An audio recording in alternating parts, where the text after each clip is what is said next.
नमस्कार किसान भाइयों और बहनों, आप सभी का बहुत स्वागत है कृषि दर्शन के आज के अंक में।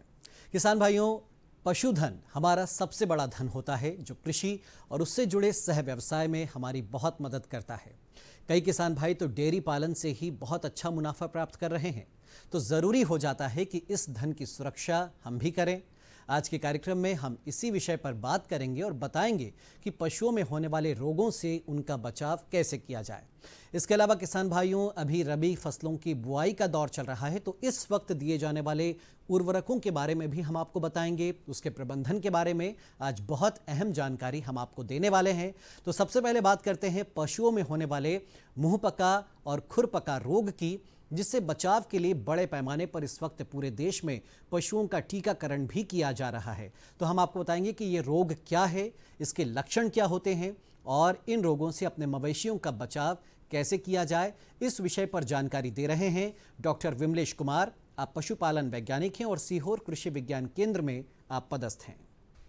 पशुपालक भाइयों नमस्कार, मैं डॉक्टर विमलेश कुमार, वैज्ञानिक पशुपालन कृषि विज्ञान केंद्र सीहोर।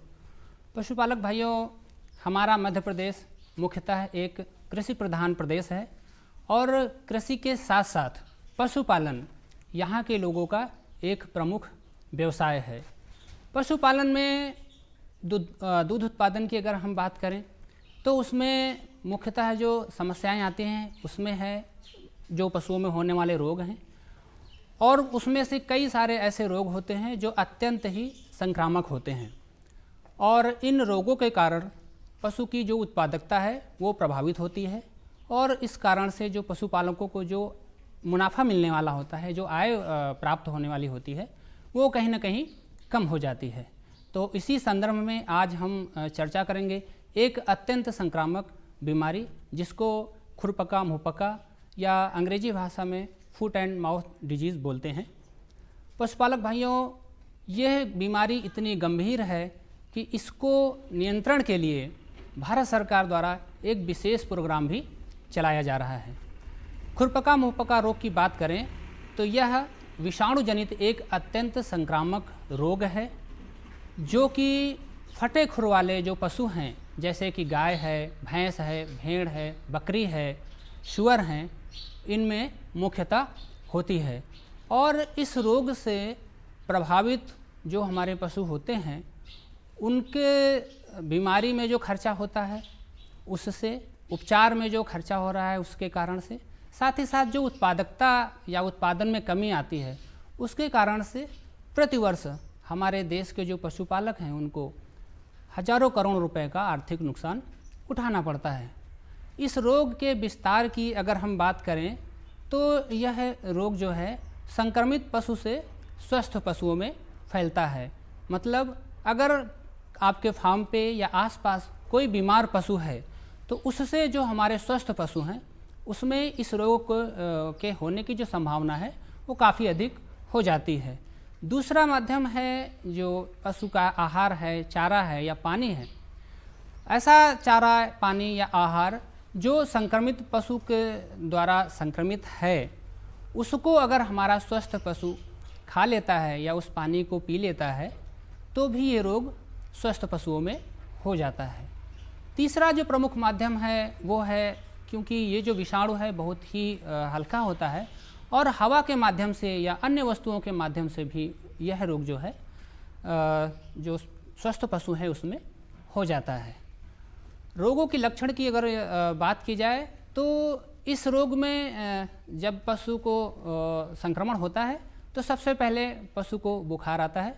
बुखार काफ़ी तेज हो सकता है। इसके अलावा पशु के जो मुंह है, जीभ है, मसूड़े हैं, वहाँ पर छाले, साथ ही साथ अयन और खुर के बीच में भी छाले पाए जाते हैं। तदुपरांत जो पशु है, संक्रमित पशु है, उसके मुंह से लार टपकती रहती है और यह लार अक्सर देखा जाता है कि एक धागे के रूप में लटकती रहती है। अगर खुर में छाले हो जाते हैं या खुरों के बीच में जो छाले हो जाते हैं उस कारण से पशु लंगड़ा कर चलता है। अगर हमारा जो पशु है वो दूध देने वाला है तो ऐसे पशुओं का दूध उत्पादन भी कम हो जाता है। अन्य लक्षणों की बात करें जो डायरेक्ट नहीं हमारे पशुपालक भाई देख पाते हैं या समझ पाते हैं, उसमें यह है कि पशु का जो वज़न कम हो जाता है। बढ़वार वाले जो पशु हैं, छोटे पशु होते हैं, उनकी बढ़वार में कमी आ जाती है। कोई पशु जो गर्भित है तो उसका कभी कभी गर्भपात हो जाता है। पशु में बांझपन की समस्या, और साथ ही साथ ऐसे संक्रमित पशु का बाद में थनैला रोग होने की संभावना भी काफ़ी अधिक हो जाती है। तो अगर ये बीमारी हमारे जो पशुपालक भाई हैं वो देखते हैं या उनके जो डेयरी फार्म है उसमें इस तरह की रोग के कोई लक्षण दिखते हैं, तो पशुपालक भाइयों को हमारे क्या करना चाहिए? सर्वप्रथम जो भी संक्रमित पशु है हमारा या बीमार पशु है, उसको जो हमारे स्वस्थ पशु हैं उनसे अलग कर देना चाहिए। अगर दूध देने वाला पशु है और उसका बछड़ा या बछड़ी दूध पीता है तो उसको दूध नहीं पीने देना चाहिए। ये जानकारी आप लोगों के लिए लाभकारी होगी, ऐसा हमें उम्मीद है। आप सभी को धन्यवाद, नमस्कार। चलिए किसान भाइयों, फिलहाल वक्त एक ब्रेक का है। ब्रेक के बाद जब हम हाजिर होंगे तो आपको बताएंगे रबी फसलों में उर्वरक प्रबंधन के बारे में।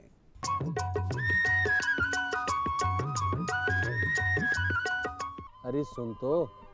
मुझे क्या सुनाना चाहते हो? जो सुनाओ मेरी सौतन को। किसको? अरे वही तुम्हारा मोबाइल फोन जिससे सुबह शाम दिन रात चिपके रहते थे और कहते थे किसान कॉल सेंटर से बातें हो रही हैं। अच्छा ये बात है। हाँ, क्यों, क्या हुआ? अब बात नहीं होती क्या? अब तो झट से बात हो जाती है। संबंधी समस्याओं का अपनी भाषा में तुरंत हल पाने के लिए पूरे भारत में किसी भी फोन से हेल्पलाइन नंबर पर संपर्क करें। किसानों का दोस्त किसान कॉल सेंटर।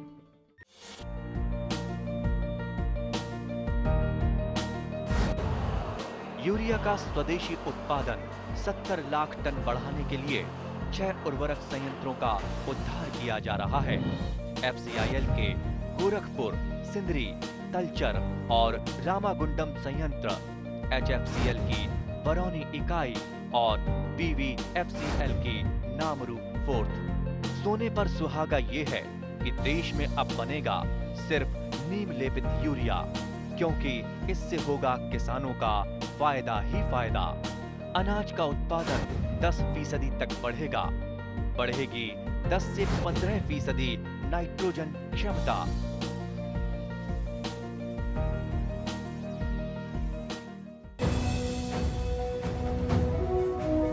भारत सरकार का हर प्रयास किसानों को दे रहा है एक नई आस। देश के किसानों की खुशहाली और उन्हें आत्मनिर्भर बनाने के लिए भारत सरकार समर्पित है। प्रधानमंत्री श्री नरेंद्र मोदी जी के नेतृत्व में कृषि क्षेत्र में किए गए निरंतर प्रयासों के फलस्वरूप देश खाद्यान्न व बागवानी के क्षेत्र में आत्मनिर्भर हो चुका है और देश में दलहन का उत्पादन भी बढ़ा है। इसी तरह भारत सरकार ने खाद्य तेलों के उत्पादन को बढ़ाने के भी अनेक प्रयास किए हैं। इसी क्रम को आगे बढ़ाते हुए माननीय प्रधानमंत्री श्री नरेंद्र मोदी जी के नेतृत्व में भारत सरकार ने दूरदर्शी निर्णय लेते हुए राष्ट्रीय खाद्य तेल मिशन ऑयल पाम की शुरुआत की है। इस मिशन से देश भर के किसानों को बहुत लाभ मिलेगा। कृषि के पूंजी निवेश में वृद्धि होगी, खाद्य तेल आयात पर देश की निर्भरता कम होगी और रोजगार के नए अवसर पैदा होंगे। खाने के तेल में आत्मनिर्भरता के लिए अब राष्ट्रीय खाद्य तेल मिशन ऑयल पाम का संकल्प लिया गया है। इससे किसानों को तो सीधा लाभ होगा ही, गरीब और मध्यम वर्ग के परिवारों को सस्ता और अच्छी क्वालिटी का तेल भी मिलेगा। यही नहीं, ये मिशन बड़े स्तर पर रोजगार का निर्माण करेगा। इस मिशन के अंतर्गत ऑयल पाम का रकबा और पैदावार बढ़ाने पर जोर देने के लिए सरकार ने 11,000 करोड़ रुपए से अधिक की सहायता राशि निर्धारित की है। मिशन के तहत सरकार ने ऑयल पाम की खेती के लिए रोपण आदि की सहायता में बढ़ोतरी करते हुए पहले मिलने वाले 12,000 रुपए प्रति हेक्टेयर को बढ़ाकर 29,000 रुपए प्रति हेक्टेयर तक कर दिया है। ऑयल पाम के पुराने बागों के पुनरुद्धार के लिए 250 रुपए प्रति पौधा के हिसाब से विशेष सहायता दी जा रही है। पौधारोपण सामग्री की कमी दूर करने और बीजों की पैदावार करने वाले बागों को भी सहायता दी जाएगी। इसके तहत 15 हेक्टेयर ऑयल पाम उद्यान के लिए 80 लाख रुपए तक की सहायता राशि दी जाएगी। इसके अलावा नर्सरी विकास के लिए 40 लाख रुपए तक तय किए गए हैं। पूर्वोत्तर और अंडमान राज्यों के लिए विशेष सहायता का भी प्रावधान है। ऑयल पाम के किसान ताजे फलों के गुच्छे यानी FFB का उत्पादन करते हैं, जिनकी वर्तमान में कीमतें अंतर्राष्ट्रीय मूल्यों में उतार चढ़ाव के आधार पर तय होती हैं। पहली बार केंद्र सरकार ताजे फलों के गुच्छे की कीमत के लिए किसानों को आश्वासन दे रही है। ये व्यवहार्यता मूल्य यानी VP कहलाएगा, यानी किसानों को कोई घाटा नहीं होने दिया जाएगा। व्यवहार्यता मूल्य VP तय करने की शुरुआत 1 नवंबर से होगी और अगले वर्ष 31 अक्टूबर तक जारी रहेगी। इसे ऑयल पाम वर्ष कहा जाएगा। इस योजना के तहत वर्ष 2025-26 तक ऑयल पाम का रकबा 6.5 लाख हेक्टेयर सृजित करने और कच्चे ऑयल पाम की पैदावार वर्ष 2025-26 तक 11.20 लाख टन पहुंचाने का लक्ष्य निर्धारित किया गया है। सरकार के इस महत्वपूर्ण निर्णय से देश में ऑयल पाम की खेती करने वाले किसानों में विश्वास पैदा होगा और वे खेती का रकबा बढ़ाएंगे। इस तरह पाम ऑयल का उत्पादन भी बढ़ेगा, जिससे किसानों की आय बढ़ेगी और ग्रामीण अर्थव्यवस्था भी सुदृढ़ होगी। ब्रेक के बाद किसान भाइयों आपका स्वागत है। अब बात हम करते हैं रबी फसलों की। मित्रों, इस वक्त कई स्थानों पर रबी फसलों की बुआई चल रही है। ऐसे में बुआई के वक्त जो पोषक तत्वों का प्रबंधन आपको कैसे करना है और कई जगहों पर जहां DAP की कमी है वहां पर NPK का इस्तेमाल क्यों ज़रूरी हो जाता है, इसका उपयोग कैसे करना है ताकि आपको अच्छी फसल मिले, अच्छे उत्पादन उसका हो और अच्छी गुणवत्ता वाली फसल आपको प्राप्त हो। ऐसे में आने वाले दिनों में गेहूं, चना, लहसुन और प्याज जैसी फसलों में हमें किस प्रकार उर्वरक प्रबंधन करना है, इस विषय पर जानकारी दे रहे हैं डॉक्टर संदीप टोडवाल। आप मृदा वैज्ञानिक हैं और कृषि विज्ञान केंद्र सीहोर में पदस्थ हैं।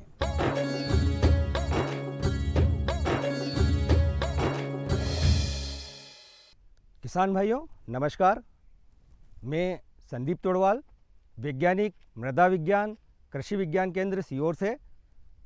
आज हम रबी फसलों में जब बोनी शुरू हुई है उसमें उर्वरक प्रबंधन पे चर्चा करेंगे।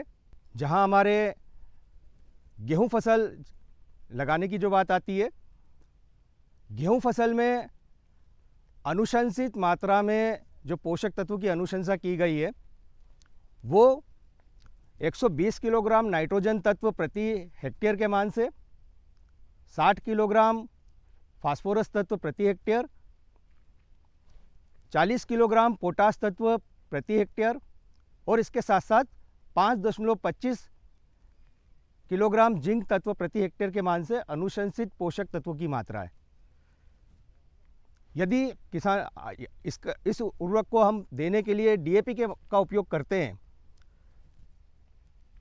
तो 1 एकड़ में लगभग 50 किलो DAP, 25 किलो पोटाश और 10 किलो जिंक सल्फेट, ये उर्वरक हमें बुआई के समय या बुआई के पहले इस्तेमाल करने की आवश्यकता रहती है। यदि जिंक सल्फेट 21% नहीं मिल रहा है तो उस स्थिति में हम हाई जिंक जो 33% आता है उसकी 6 किलो मात्रा का भी इस्तेमाल कर सकते हैं। इसके पश्चात खड़ी फसल में 2 से 3 बार में, चूँकि 4 पानी वाली किस्में सिंचित गेहूँ है, हम 3 बार में अगर यूरिया का इस्तेमाल करेंगे तो हमें ज़्यादा अच्छा रिजल्ट मिलेगा। प्रथम बार में हम लगभग 25 से 30 किलो यूरिया प्रति एकड़ के मान से, द्वितीय बार लगभग 40 से 50 किलो यूरिया प्रति एकड़ के मान से और तीसरी बार में हम लगभग उसमें 20-25 किलो यूरिया पुनः तीसरी बार जब फसल 55 दिन की हो जाएगी उस समय हम इस्तेमाल करें। यदि हम यूरिया का एक बार में ही उपयोग कर लेते हैं उसकी तुलना में 3 बार अगर यूरिया का उपयोग करेंगे, क्योंकि फसल की वृद्धि की अवस्था में नाइट्रोजन तत्व की आवश्यकता रहती है, तो हमें ज़्यादा अच्छा रिजल्ट मिलेगा प्रथम सिंचाई के समय, द्वितीय सिंचाई के समय और फिर 55 दिन की अवस्था में। जहाँ पे यदि हम इसके उर्वरक विकल्प की बात करें, DAP के स्थान पे हम NPK 12-32-16 का उपयोग कर सकते हैं। यदि NPK 12-32-16 का उपयोग करते हैं तो 1 एकड़ में 75 किलोग्राम NPK 12-32-16, साथ साथ 25 किलोग्राम पोटाश MOP खाद और इसके साथ साथ हम 10 किलो जिंक सल्फेट का उपयोग बुआई के समय या बुआई के पहले करें। इसके पश्चात खड़ी फसल में 2 से 3 बार में हम लगभग 85 से 100 किलोग्राम यूरिया देंगे। प्रथम बार जब प्रथम सिंचाई के समय पे 25 से 30 किलोग्राम यूरिया, दूसरी बार में हम फिर 40 से 50 किलोग्राम यूरिया 40, और इसके पश्चात हम जब हमारी फसल 55 दिन की होगी पुनः हम 25 किलो के यूरिया के आसपास का इस्तेमाल करें। जहाँ पे साथियों जहाँ बात आ रही है कि डीएपी से, हम पहले बात हुई कि डीएपी से कैसे उर्वरक देना है, और उसके पश्चात हमने बात करी है कि एनपीके 12-32-16 का उपयोग करें। दोनों ही उर्वरक की उपलब्धता बाजार में है, लेकिन डीएपी की तुलना में एनपीके 12-32-16 का जब हम उपयोग करते हैं तो इससे लाभ ये रहता है कि एनपीके 12-32-16 डीएपी की तुलना में उसमें घुलनशीलता ज़्यादा है। ये एक मिश्रित उर्वरक है जिसमें नाइट्रोजन, फास्फोरस और पोटाश तीनों ही तत्व की उपलब्धता रहती है, जबकि डीएपी में केवल 2 तत्व नाइट्रोजन और फास्फोरस रहता है। जब हम डीएपी का उपयोग करते हैं तो उसके साथ हम पोटाश को अलग से देने की बात आती है। पोटाश को जब हम अलग से देते हैं तो उस स्थिति में क्या होता है कि पोटाश उर्वरक को जब हम खेत में 25 किलो पोटाश को 1 एकड़ खेत में देने की बात करते हैं, उसे अलग से फेंक के देने की बात आती है। उससे एक जैसे पोटाश का खेत में वितरण नहीं हो पाता।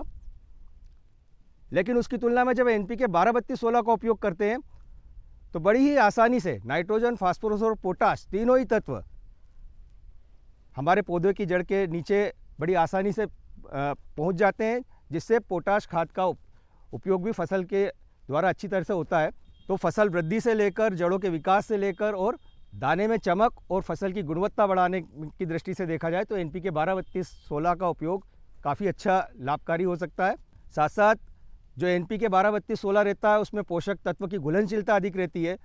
हमारे रबी के मौसम में जब एकदम टेम्परेचर कम होता है, ऐसी स्थिति में 12-32-16 से पोषक तत्व की उपलब्धता भी पौधों को डीएपी की तुलना में ज़्यादा अच्छी तरीके से होगी।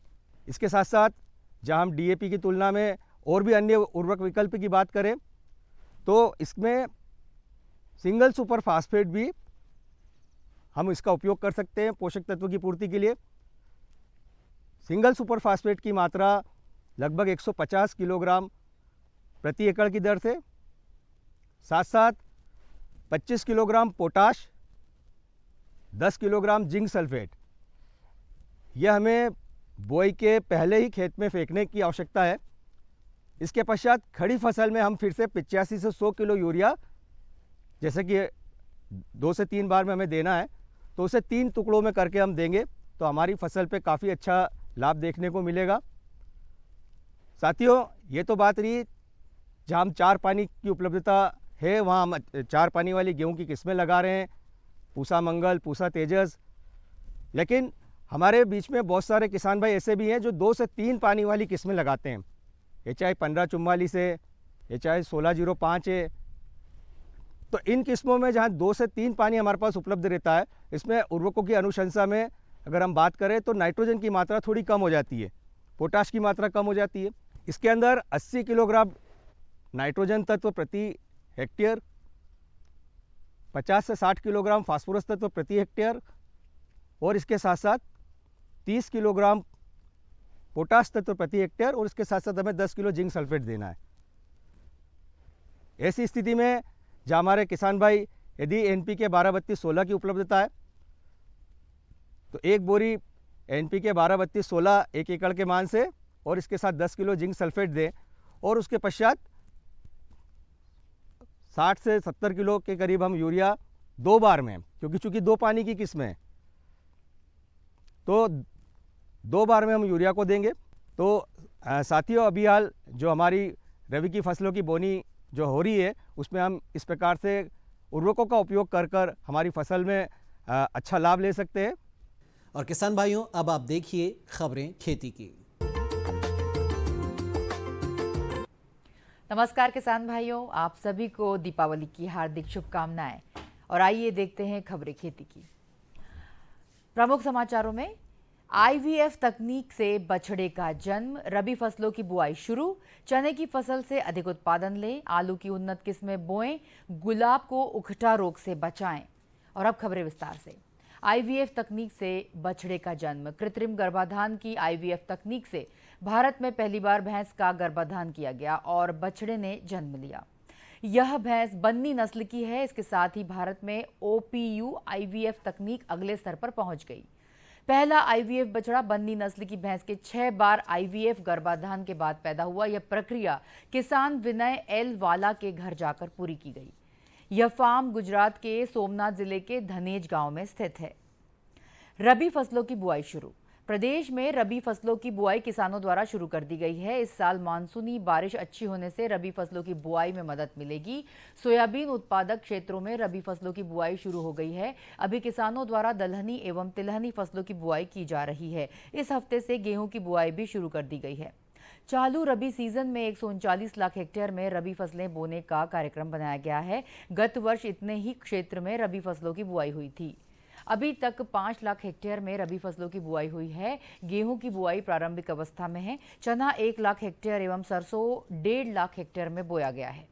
मटर 25,000 हेक्टेयर एवं मसूर 20,000 हेक्टेयर में बोई गई है। चालू रबी सीजन में गेहूं की बुआई का लक्ष्य 95 लाख हेक्टेयर में रखा गया है।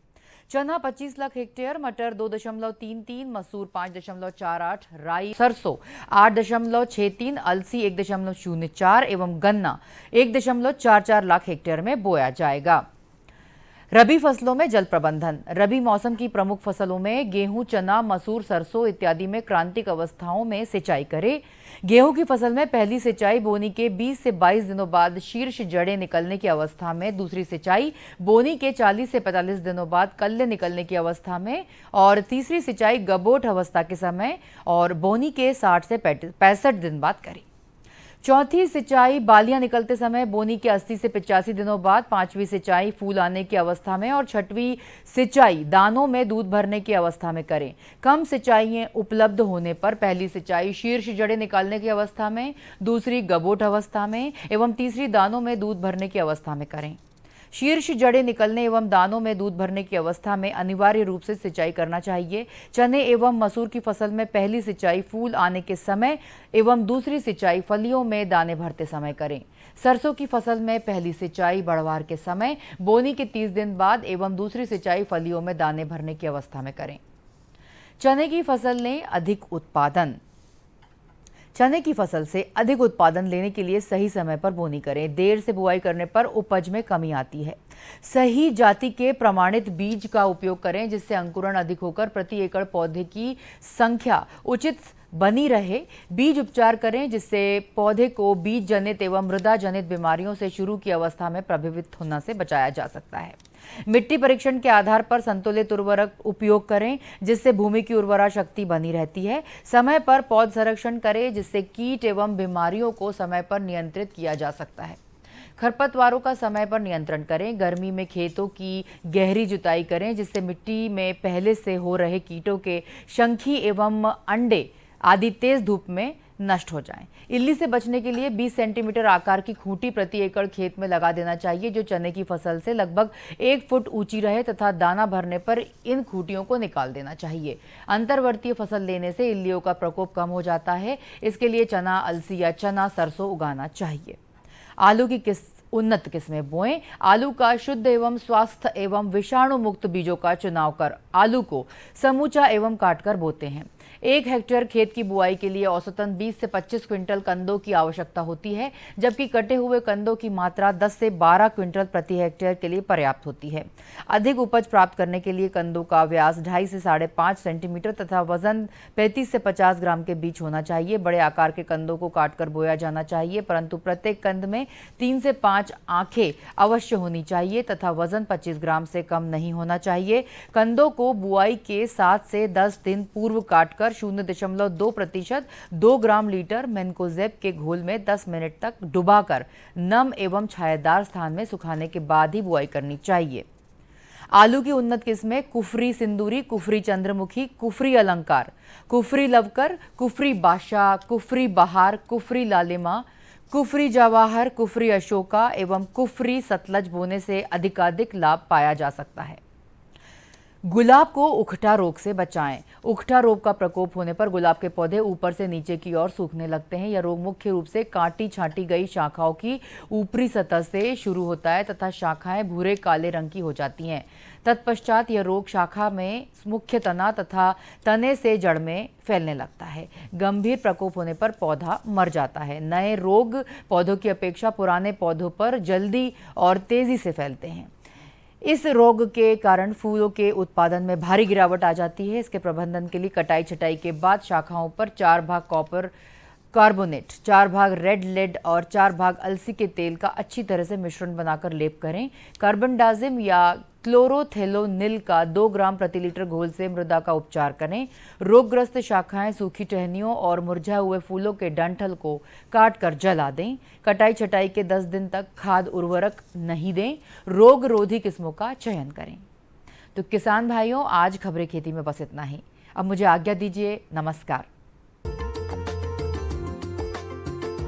तो किसान भाइयों, आज के कृषि दर्शन कार्यक्रम में इतना ही। हमें पूरी उम्मीद है कि जो जानकारियां हमने आप तक पहुंचाई हैं वो आपको कृषि में ज़रूर लाभ प्रदान करेंगी। अगले अंक में हम फिर हाजिर होंगे खेती किसानी से जुड़ी ऐसी ही नई नई जानकारियों के साथ। तब तक के लिए दीजिए अनुमति। नमस्कार।